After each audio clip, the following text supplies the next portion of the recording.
સુરત શહેરના રાંદેર વિસ્તારમાં ચાલી રહેલા દેહ વ્યાપારની ગેરકાયદેસર પ્રવૃત્તિનો મહિલા સેલ દ્વારા દરોડા પાડીને હોટલ સંચાલક અને દલાલની ધરપકડ કરવામાં આવી।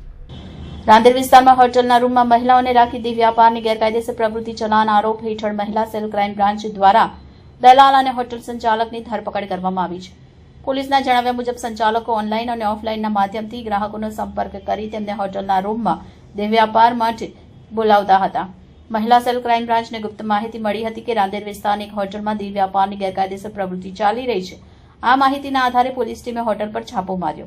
આ દરમિયાન હોટલના એક રૂમમાંથી 2 મહિલાઓ સહિત એક દલાલ અને હોટલ સંચાલકને રંગે હાથ પકડવામાં આવ્યા હતા।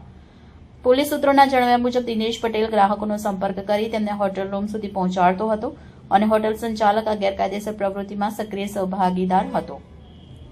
છાપામારી દરમિયાન પોલીસે આરોપીઓ પાસેથી મોબાઈલ ફોન અને દેહ વ્યાપારથી મેળવેલ નગદ રકમ જપ્ત કરી છે।